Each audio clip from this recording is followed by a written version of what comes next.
तो दोस्तों जैसा कि आज सुबह जो है ग्रुप आपका क्रिएट किया गया था प्रयागराज भर्ती से रिलेटेड, ठीक है। तो सारी जो भी आपने कमेंट किए थे अभी तक लगभग 1-1.5 घंटे से हम देख रहे थे, तो सारे जितने भी आपके क्वेश्चन है वो हम लोगों ने ले लिया है।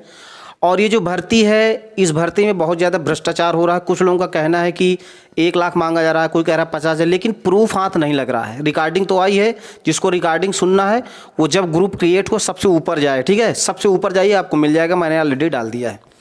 मेरा काम क्या है, मैं कोई अधिकारी नहीं हूँ, ठीक है। ना तो मैं, मेरी कंपनी है, ना तो मैं जो है यूपीएसआरटीसी का कोई अधिकारी हूँ। मैं भी आप ही की तरह एक जनरल व्यक्ति हूँ, बस आप लोगों को सपोर्ट करता हूँ। मेरा एक चैनल है, आप लोगों को जैसा कि पता ही है, नाम मेरा ही है, मेरा नाम ही है मनोज सिंह, ठीक है। मैं प्रयागराज में रहता हूँ, पहले से ही काफ़ी लड़के मुझे जानते होंगे। मेरा काम यही है कि आप सभी का साथ देना। जो भर्तियाँ हो रही हैं इस बेरोज़गारी में, इस समय इतनी ज़्यादा बेरोज़गारी है और लड़के इतना परेशान हैं कि 10,000 5,000 नौकरी के लिए यहाँ पे परेशानी उठानी पड़ रही है। ये जो भर्ती है, देखिए इसमें भी सैलरी आपकी 10 से 12,000 से ज़्यादा नहीं होगी, पहले समझ लीजिएगा, ठीक है।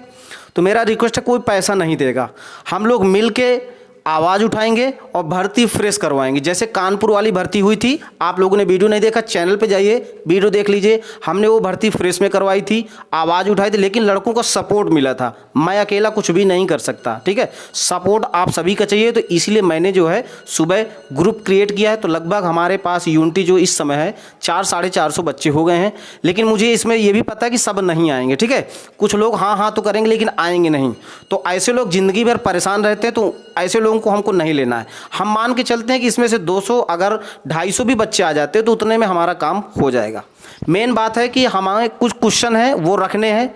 धरना अलग चीज़ हो गई और बात रखना अलग चीज़ होगी। धरना हमें नहीं देना, सिर्फ बात रखना है, और हमारी बात जब हम लोग रखेंगे तो प्रशासन सुनेगा। क्लियर है? इसके लिए आप सभी का सपोर्ट चाहिए। चलिए, क्वेश्चन जो भी आपके थे हमने देख लिए। सबसे पहले बात यह कि जो प्रयागराज की भर्ती थी वो 5 जिले से थी। एक तो आपका प्रयागराज, दूसरा आपका कौशाम्बी, तीसरा आपका है प्रतापगढ़, फिर है आपका मिर्ज़ापुर और एक है आपका जौनपुर।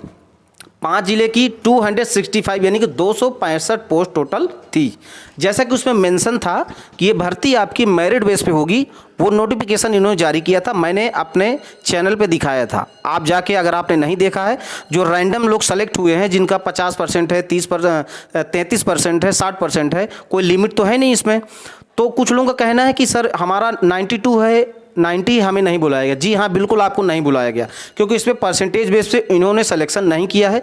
किस बेस पे सिलेक्शन, हमने प्रयास लगातार 2 महीने से किया, लेकिन हमें कुछ भी हाथ नहीं लगा। हमें खुद नहीं पता चल पाया कि ये भर्ती किस बेस पे हो रही है। उनसे फ़ोन करके पूछो तो कहते हैं रैंडमली हो रही है। अब रैंडमली का क्या तरीका है, ये क्वेश्चन आप लोग जब कल चलेंगे हमारे साथ तो आप पूछेंगे। मुझसे क्वेश्चन पूछने से अच्छा है कि आप कल चलिए वहाँ। अब मैं भी आप करो, मेरे भाई लोग सब यहाँ बैठे हुए हैं। ये भी एक कैंडिडेट है ऋषभ सिंह, और हमारे पीछे विकास यादव, और ये हमारे भैया हैं जो यूपीएससी की तैयारी करते साथ में बैठे हैं। सभी लोग प्रोटेस्ट करेंगे कि ये भर्ती जो है वो फ्रेश तरीके से हो। भले ही हमारा आपका सिलेक्शन ना हो, लेकिन हमें आपको पता होना चाहिए कि किस बेस पे सिलेक्शन हुआ है। क्लियर है? मान लीजिए हमारा 70 है, अभी हमें बुला लिया गया है, कल को अगर नहीं बुलाया जाए तो हमें कोई दिक्कत नहीं, लेकिन वो बताया जाए किस बेस पे सिलेक्शन हो रहा है, कितने लोगों को बुलाया गया। अभी मैंने एक जो लिस्ट डाली वो प्रयागराज की डाली है, यानी कि जो प्रयागराज डिस्ट्रिक्ट के बच्चे हैं वो लिस्ट सिर्फ उनकी है। तो वो लिस्ट हमें मिल गई है कहीं से प्रयास करने के बाद। बाकी कंपनी वाले कुछ भी लीक नहीं कर रहे हैं, यानी कि कुछ जानकारी नहीं दे रहे हैं। तो बहुत से लोगों का कहना है कि सर हमें और दीजिए लिस्ट। हमारे पास कोई लिस्ट नहीं है, हम साफ सुथरी बात करेंगे। ना तो हमारे पास कौशाम्बी की है, ना प्रतापगढ़ की है, ना तो हमारे पास जो है जौनपुर की, ना मिर्ज़ापुर की है। अगर इनमें ऐसे कोई लड़के हैं जो इंटरव्यू देने 23, 24, 25 फरवरी को गए थे अदर डिस्ट्रिक्ट वाले प्रयागराज को छोड़ के, वो कमेंट जरूर करेंगे कि सर हम गए थे, ठीक है। तो इससे ये साबित हो जाएगा कि प्रयागराज के अलावा भी लड़के वहाँ पे गए हैं। अभी ये कंफर्मेशन नहीं हो पा रही है। फ़ोन तो आ रहे हैं हमारे पास पूछने से अच्छा है कि आप कंपनी वाले को फ़ोन करो, लेकिन आप लोग वहाँ फ़ोन इसलिए नहीं करेंगे क्योंकि वो लोग जवाब नहीं दे रहे हैं। ऐसा ही है ना, फ़ोन करिए तो कहते हैं अभी टाइम फ़ोन ना करिए, शाम को फ़ोन करिए, सुबह फ़ोन करिए। सिर्फ क्या है, बेवकूफ़ बना रहे हैं, ठीक है। तो हम लोगों को बेवकूफ़ नहीं बनना है। अब जो है चेंज हो रहा है धीरे धीरे समय, ठीक है ना। पैसे रुपये की मांग हो रही है, कोई दिक्कत नहीं है, मांग होने दीजिए, इसका भी हम लोग सोल्यूशन निकालेंगे। अब चलिए, सबसे पहला क्वेश्चन ये है कि जो डॉक्यूमेंट जिनको मेल आया है तो उस पर 1 दिन का समय दिया गया था। कितने डॉक्यूमेंट बनवा था ऋषभ भाई, आप बताइए।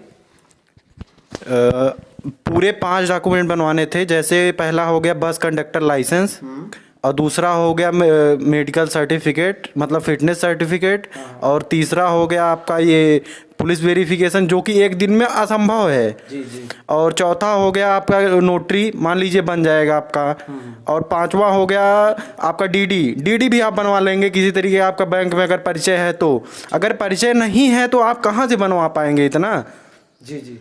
और इन सब चीज़ों में आप ये ध्यान दीजिए कि इतना पैसा लगेगा, ये पैसे की रिकवरी कहाँ से होगी।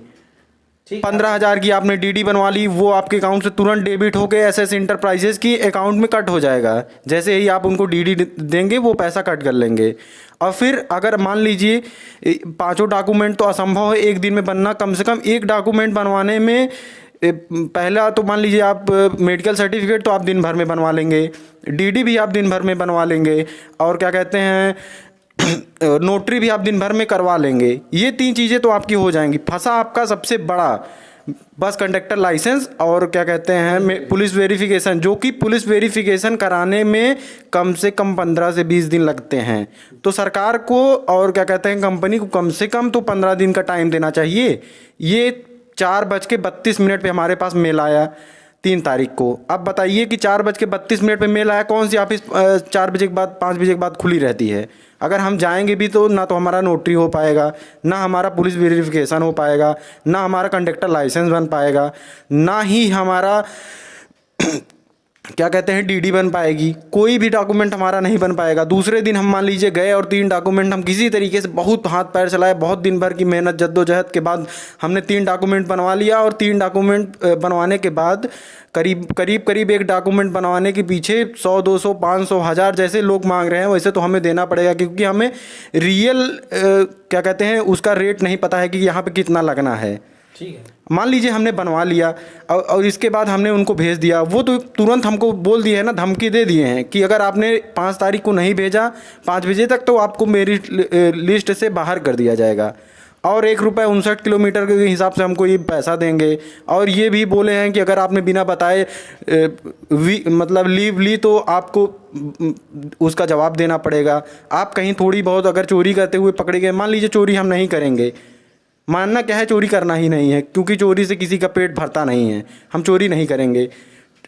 और ये इतना फंसा देंगे आपको कि जो आपकी 25,000 रुपये है, 10,000 रुपये आपको बोले हैं सीधे मतलब इनका सीधा जितना भी फंडा है आपसे, ना कि सामने से पैसा मांग के कैंडिडेट से प्रेशर किया जा रहा है कि आप सामने से बोलिए कि हम पैसा देंगे सर हमारा कीजिए। तो हम ऐसा नहीं करेंगे और ऐसा किसी भी बंदे को नहीं करना है, किसी भी कैंडिडेट को नहीं करना है। अगर आपने ये किया तो ये आप अपने साथ नहीं औरों के साथ नाइंसाफ़ी कर रहे हैं। तो मेरा आप लोगों से यही निवेदन है कि अगर आपके पास कोई भी वीडियो कोई भी मतलब रिकॉर्डिंग है तो ग्रुप में डालिए, और ग्रुप में आपको जानकारी सारी दी जाएगी। और फालतू के सवाल मत कीजिए, जो भर्ती से रिलेटेड जो भी जानकारियां हैं वो लीजिए। आप पूछ रहे हैं मनरेगा की भर्ती, हाँ ये सब नहीं पूछना है। आप पूछ रहे हैं मेरिट लिस्ट, हम लोग कोई वहाँ पे बैठे हुए अधिकारी नहीं है कि मेरिट लिस्ट निकाल लेंगे। अब ये देखिए, मैं उस दिन जब गया था तो ये देखिए मेरे पास ये मैंने जो नोटरी कराया था, ये नोटरी मेरे पास है, स्टाम्प है। और ये देखिए मैं सुबह यहाँ से 4 बजे भोर में रूम से निकला हूँ, मैं नैनी का रहने वाला हूँ। अब देखिए मेरे पास ये टिकट है, ये देखिए UPSRTC का टिकट है, 304 रुपये का हमने टिकट कटाया था। अब बताइए हम गए थे कि नहीं गए थे, ये हमारे पास प्रूफ है ना। तो आप हमको कम से कम 15 से 20 दिन का टाइम दीजिए, बट छुट्टी काट के दीजिएगा, क्योंकि छुट्टी के दिन सेकेंड सैटरडे और क्या कहते हैं संडे और होली, इन सब में तो हमारा काम नहीं होगा ना। तो लगभग इसमें ऋषभ भाई ने जितने क्वेश्चन किए तो कुछ लोगों के इसमें क्वेश्चन कवर हो गए होंगे, ठीक है ना, कि जो डॉक्यूमेंट से रिलेटेड जो भी इशू हैं। तो देखिए इसकी बात हम लोग कल रखेंगे, लेकिन कल रखने के लिए पहले बात समझ लीजिए, पूरी बात सुन लीजिएगा, ठीक है। इसके लिए अलग से वीडियो रात में 10 बजे आएगा। वो कब? जब आप ये वीडियो देख लेंगे और ग्रुप में हाँ करेंगे, कितने बच्चे तैयार हो रहे हैं, फिर हम आपको बताएंगे कि कल वहाँ पहुँचना है कि नहीं पहुँचना, किस जगह पहुँचना, वो भी हम अगले वीडियो में बताएंगे। अभी सिर्फ बातें यहाँ पे हो रही हैं कि सभी के क्वेश्चन कवर हो रहे हैं या नहीं हो रहे हैं। जितने भी आप लोगों के क्वेश्चन हैं वो कल रखेंगे, वहाँ पर हम भी रखेंगे, हमारे भी क्वेश्चन हैं, भाई के भी हैं, इनके भी हैं, उनके भी हैं। आप जितने भी 200-400 लोग ग्रुप में जुड़े हैं सभी के क्वेश्चन हैं, तो वो हम लोग कल रखेंगे। अब हमारे साथ विकास भाई भी बैठे हुए हैं, ये भी कैंडिडेट हैं, इनका भी हुआ है, इनको भी मेल आया था, तो इनसे भी हम पूछते हैं कि इनको क्या दिक्कत हुई। तो विकास जी, आपको क्या दिक्कत हुई और अभी तक आपने कितने डॉक्यूमेंट बनवाए हैं, सही से बताइएगा। जी, जो यह वैकेंसी निकाली गई थी प्रयागराज, कौशाम्बी, मिर्ज़ापुर, जौनपुर, प्रतापगढ़, ये 5 जिलों की 265 वैकेंसी, इसी के संबंध में मेरे पास 22 तारीख को एक कॉल आई कि आपको 23, 24, 25 को वृंदावन योजना निकट ALS एकेडमी लखनऊ में आपको डॉक्यूमेंट वेरिफिकेशन कराना है, जिसके संबंध में हमने जाकर वेरिफिकेशन करा लिया। उसके पश्चात मुझे कल एक ईमेल आया कि आपको ये कुछ डॉक्यूमेंट जो को आपको लगेंगे 5, वो आप कि परसों आया 4:32 पर कि आप कल 5 तारीख को आप SS इंटरप्राइजेज के एक व्हाट्सएप नंबर दिया गया है और एक ईमेल ID दी गई है, आप उस पर ईमेल कर दीजिए या फिर व्हाट्सएप कर दीजिए स्कैन कर ठीक। लेकिन वो देखिए 1 दिन का समय है, ओनली सैटरडे का समय है। हमने सैटरडे से बहुत सारे बात किया तो मुझे जाकर एक भी डॉक्यूमेंट नहीं बन पाया।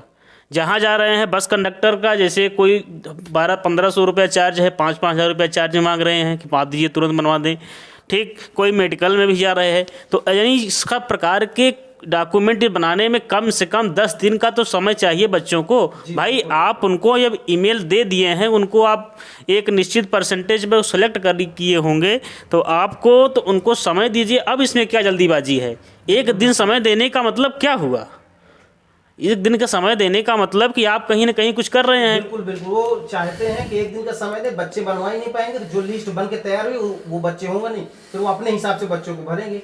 या तो आप कहेंगे कि सर कुछ देख लीजिए, भाई जैसे कि आपका नहीं डॉक्यूमेंट बना तो आप कहेंगे कि सर कुछ देख लीजिए, तो कुछ देख लीजिए का मतलब आप खुद कह रहे हो तो कहेंगे कुछ पैसा दीजिए, समझ रहे हैं ना? वो यही चाह रहे हैं, ये आपको मजबूर कर रहे हैं कि आप सामने से बोलिए कि आप हमसे पैसा लीजिए और मेरा कीजिए, तो ये नहीं करना है, ठीक है। ये किसी को नहीं कर। देखिए आप पहले मेरी बात समझ लीजिए विकास भाई, कि मान लीजिए आप 1 लाख रुपए दे दिए, आप 12,000 का महीना कमाएंगे, 11 महीना करिए कितना हो रहा, मान लीजिए 12 महीने मान दो, 12 धाम 120, 1 लाख रुपये आप नौकरी करके कमाएंगे और 1 लाख रुपये आप पहले दे रहे हो, तो आपसे बड़ा चूतिया कोई है क्या?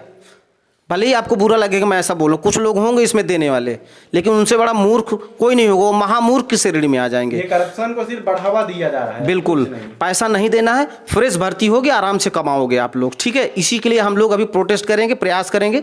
अभी देखिए क्वेश्चन पे सीधे आते हैं, टाइम कम है, वीडियो काफ़ी लंबा हो जाएगा, ठीक है। तो देखिए कल जो हम लोग बात रखने वाले हैं आप लोगों के सभी के सहयोग से, अगर इस पे लड़के नहीं आते तो फिर हमें जिम्मेदारी मत दीजिएगा, क्योंकि मैं अकेला कुछ भी नहीं कर सकता, मुझे सबका साथ चाहिए तभी काम हो पाएगा, ठीक है। तो इस पर कल हम बात रखेंगे, पहले परसेंटेज बेस पे वो रख देंगे। दूसरी बात, डॉक्यूमेंट बनवाने के लिए सभी बच्चों को कम से कम नहीं 15 दिन तो छुट्टी छोड़ के 10 दिन तो कम से कम दिया ही जाए, ठीक है, 10 दिन वो दिया जाए। दूसरी बात, जैसे आप लोगों का वेरिफिकेशन हुआ था ना, जैसे IAS का इंटरव्यू हो रहा था, कुछ ऐसे ही हो रहा था ना? जी सर जी, हाँ, बताए हैं लड़कों की जैसे IAS का इंटरव्यू हो रहा था, तक कैमरा शैमरा लगा के पूरा जो है रोडवेज के भी कर्मचारी मेरे हिसाब से वहां पहुंचे हुए थे, बड़े अधिकारी। तो मेरा सभी आला अधिकारियों से निवेदन है कि आपका काम अभी पूरा नहीं हुआ है, जब तक बच्चों को ज्वाइनिंग लेटर नहीं मिल जाता है तब तक आपका काम पूरा नहीं है। आपने वेरिफिकेशन तो करा दिया, वेरिफिकेशन करानी बड़ी बात थोड़ी है, वो ज्वाइनिंग लेटर देने के हिसाब से पैसा मांग रहे हैं, अब बिल्कुल मांग रहे हैं, तो आप ज्वाइनिंग लेटर भी उसी हिसाब से दिलाइए, तब हम मानेंगे कि हाँ सरकार जो है बिल्कुल निष्पक्ष। परसेंटेज के अनुसार आपने हाँ, और नोटिफिकेशन हमारे पास है, नोटिफिकेशन हम कल प्रस्तुत करेंगे। अभी इसमें भी आप साइड में देख पा रहे होंगे, मैं दिखा दूंगा, जिसको देखना है अभी मैं ग्रुप में डाल दूंगा। नोटिफिकेशन में सीधा मेंशन है कि मेरिट बेस पे होगी। पहली बात तो आपने ये नहीं किया, चलिए नहीं किए। दूसरी बात, आप रैंडमली बुला रहे हो, अचानक बुला रहे हो, ये भी कोई तरीका नहीं है। और वहाँ पे एक अधिकारी हैं जिनका 6393 करके व्हाट्सअप नंबर है, वो कहते क्या हैं कि आपको पहले से डॉक्यूमेंट बनवा के रखना चाहिए, ये तरीका नहीं है। अगर मान लीजिए आप पुलिस भर्ती देख रहे हैं तो क्या वर्दी पहले सिलवा लेते हैं क्या, सेलेक्ट होने से पहले? जो उसमें नेतागिरी कर रहे थे ना, वो अगर मेरी वीडियो वहाँ पहुँचे तो ध्यान सुन लें, ये तरीका नहीं कि पहले से लड़का बनवा के रखे, जी नहीं, वो 1 दिन में नहीं बनवा पाएगा। तो उनका कहना था कि ये तो आम बात है ना कि आपका जो पुलिस वेरिफिकेशन सभी में लगता है बनवा के। आप फॉर्म डाल रहे हैं तो आपको बस कंडक्टर का पहले से बनवाना चाहिए इसका लाइसेंस। नहीं, ये गलत है। क्यों बनवाए? मान लीजिए हमारा सिलेक्शन नहीं हो तो हम कंडक्टर का लाइसेंस लेके चाटेंगे क्या? नहीं, ये गलत है, बिल्कुल गलत हो रहा है। कंपनी वाले क्या चाहते हैं, उनका मेन उद्देश्य मैं बता दूं। उन्होंने कल सैटरडे का टाइम दिया और लगभग जो मेरे पास लिस्ट आई थी उसमें 80-90 बच्चों को भेजा गया था, बाकी और लोगों को भी भेजा गया है और कहा गया है कि संडे को भेज दिया। आज भेजने के लिए बोला गया था, पॉसिबल नहीं था। मुझे नहीं लगता 100 में ज़्यादा कर पाए होंगे, पैसा रुपया जो खर्चा किए होंगे 2-4 लोग। अब 2-4 लोग, अब बाकी सबको बाहर कर दे। अब अगली लिस्ट बना के वो उनको बुलाएंगे जो परेशान है, जो फ़ोन करके, जैसे इसमें बहुत से लोग ऐसे हैं सर मेरा नाम नहीं आया, मेरा नाम नहीं आया। अब वो उन्हीं को फ़ोन करेंगे और कहेंगे आओ पैसा दो और ले जाओ। लेकिन इस पर इतनी ज़्यादा बेरोज़गारी, कुछ लोग पैसा देने को भी तैयार हैं। मैं समझ रहा हूँ इस बात को कि बेरोज़गारी बहुत है, लेकिन बेरोज़गारी का मतलब ये नहीं कि आप बेवकूफ़ बनो, बेवकूफ़ मत बनो। पैसे जो घर का है उसको सुरक्षित रख के डुबाइए नहीं डूब जाएगा, बाद आप में हाथ कुछ भी नहीं लगेगा, ये आप ध्यान दीजिए, ठीक है। तो मेरी बात आप लगभग सभी समझ गए होंगे। प्रोटेस्ट करेंगे कल। अब वो एड्रेस मैं बता दूं, राजापुर में इसका जो है 0 रोड का जो ऑफिस है जहां से भर्ती का ये जारी हुआ था। लेकिन अभी क्लियर ये नहीं है कि कल जाना ही है, रात में वीडियो आएगा। मैं एक बात बता दूंगा कि हाँ सभी को आना है तो सभी वहां पे पहुंच जाएंगे टाइमली। अगर आप लोग नहीं पहुंचते, 2-4 लोग जाएंगे तो देखिए कोई भी काम नहीं होगा। जितनी ज़्यादा यूनिटी उतने बढ़िया से काम हो जाएगा और आप लोगों को सबका बिल्कुल बात रखेंगे, आप सभी का सिलेक्शन हो जाए। हम यही चाहते हैं, हमारा प्रयास पूरा यही है सभी लोगों का कि आपका सिलेक्शन और फ्रेश में हो जाए, कोई पैसा ना लगे और आप लोग जाके जॉब करिए। क्लियर हो गया? सारी चीज़ें क्लियर हैं। आप जो भी डाउट होगा वो कल आप वहाँ पूछिएगा सभी, ठीक है। मेरी बात आप समझ गए होंगे। अभी भी कोई दिक्कत प्रॉब्लम है तो थोड़ा थोड़ा आप लोग हाँ ना में जवाब दीजिएगा। कल कौन कौन आएगा हाँ यस के अलावा कोई और क्वेश्चन नहीं करेंगे आपसे, मेरा रिक्वेस्ट है। क्योंकि इतना भगमड़ मच जाती है ना तो समझ में नहीं आता कौन कौन जाने के लिए तैयार है, ठीक है। एड्रेस रात वाले वीडियो में मैं पूरा चला दूंगा, फ्लैश में पूरा एड्रेस सहित चला दूंगा किस जगह पहुंचना है, वो रात वाले वीडियो में। पहले देखते हैं कितने लोग तैयार हो रहे हैं। हाँ, एक में देखिए इसमें कुछ लोग कह रहे थे कि सीएमओ ऑफिस लखनऊ, नहीं वहाँ जाने से कोई फ़ायदा नहीं है। पहले हम लोग निचले स्तर पे बात करेंगे, सबसे ऊपर जाने की अभी कोई ज़रूरत नहीं है, ठीक है। पहले मेरी बात समझ रहे हैं। मान लीजिए किसी पेड़ से हमको आम तोड़ना है तो चढ़ के तोड़ने की जरूरत है, पहले नीचे से प्रयास करेंगे। अगर नीचे से आम टूट जाता सुरक्षित तो बहुत अच्छी बात है, नहीं फिर लखनऊ चला जाएगा और कंपनी के ऑफिस पे चला जाएगा, ठीक है। तो हम पहले बात यहाँ रखेंगे आराम से। और हमें उम्मीद है क्योंकि पिछली वाली भर्ती जब कानपुर वाले में करप्शन हुआ था तो यहाँ के जो आपके अधिकारी थे उन्होंने कहा कि नहीं ये प्रयागराज भर्ती में ऐसा कुछ भी नहीं, हमारे संज्ञान में कुछ भी नहीं है, तो उन्होंने कोई जो है यहाँ पे आदेश नहीं दिया था। अब हम लोग जब बात रखेंगे उनके संज्ञान में जाएंगी तो 100% यहाँ के अधिकारी एक्शन लेंगे, पूरी उम्मीद है मुझे, क्योंकि वो बिल्कुल निष्पक्ष करवा रहे हैं ये खेल। हाँ, ये खेल कंपनी वाले कर रहे हैं बस। और हमें यहाँ जो रोडवेज वाले अधिकारी उनसे कोई शिकवा गिला नहीं, उनको कोई जानकारी ही नहीं है। तो हम कल जब बात रखेंगे तो हमारी बात मानी जाएगी। इसके लिए जो आस पास वाले लड़के हैं अदर ज़िले के जो यहाँ रह के तैयारी करते हैं, जिन्होंने फॉर्म अप्लाई किया है, मेरा सभी से रिक्वेस्ट है कि आप लोग सभी लोग आइए, ठीक है। और ग्रुप में मैं अभी ऑन कर देता हूँ, कोई क्वेश्चन नहीं होगा, कोई उल्टी सीधी बात नहीं होगी। प्रयागराज भर्ती के अलावा कोई बातचीत नहीं कि ये मनरेगा वाला, ये सब बात का मैटर है दोस्तों। जो अभी प्रेजेंट पे चल रहा सिर्फ उस पर बात होगी, ठीक है। ये क्लियर हो जाएगा तो फिर अगले मैटर पर हम लोग बात रखेंगे, ठीक है। इसको अन्यथा मत लीजिएगा क्योंकि अभी जो जरूरी उस पे काम करना है हम लोगों को। तो आप लोग ग्रुप में इस वीडियो को देखने के बाद यस करिए और नीचे लिखिए कि आप कहाँ से हैं। यस कौशाम्बी, यस बांदा, जहाँ से जिस जिले से हैं, यस करने के बाद लिखेंगे कि आप आएंगे, तो हम समझ जाएंगे कि इतने लड़के हो रहे हैं। उस हिसाब से हम लोग अपनी सब लोग तैयारी किए हुए हैं और कर हम लोग वहीं मिलेंगे आप लोगों को, ठीक है। तो चलिए, और कोई बात अगर आप लोगों को रखनी हो इन लोगों को शेयर कर दीजिए। नहीं, बस यही सब बातें हैं कि पहले बात डॉक्यूमेंट को बनवाने के लिए कम से कम 10 दिन का समय दिया जाए छुट्टी छोड़कर। दूसरा, परसेंटेज के आधार पर 10 + 2 ये सब किया जाए। और इसमें मेन वो क्या, पारदर्शिता बरती जाए। यही सब मेन बातें हैं। और जो भी शेष बातें होंगी अधिकारी लोगों से बात करने के पश्चात जो भी माध्यम होगा आपके माध्यम से सूचना मिल जाएगी, ठीक है। बाकी जो मिर्ज़ापुर वाले हैं, कौशाम्बी वाले हैं, प्रतापगढ़, अदर डिस्ट्रिक्ट वाले हैं, वो चाहें तो आ सकते हैं, वो भी कल अपनी बात रख सकते हैं, ठीक है। जैसे जानकारी नहीं हो पा रही है, हमें भी जानकारी नहीं है कि वहाँ वालों का हुआ है कि नहीं हुआ है। जो भरे हैं, जो प्रयागराज के लिए फॉर्म अप्लाई किए हैं उन्हीं को आना है, ठीक है ना। बाकी अदर वाले नहीं आएंगे, कोई सहारनपुर वाला, कोई हरदोई वाला नहीं, आप लोग मत आइएगा। पहले हम इसको सॉल्व कर लेते हैं। अगर अदर डिस्ट्रिक्ट वालों के साथ कोई दिक्कत हो रही तो फिर आगे हम देखेंगे। तो पहले इस मैटर को देखें, सिर्फ प्रयागराज वाले, ठीक है। समझ में आ गई मेरी बात? तो चलिए दोस्तों, अब इसको यहीं समाप्त करेंगे। आप लोग आंसर जरूर देगा, हम लोग वेट कर रहे हैं, ठीक है। ठीक है, तो अब वीडियो को समाप्त करेंगे। जय हिंद, जय भारत।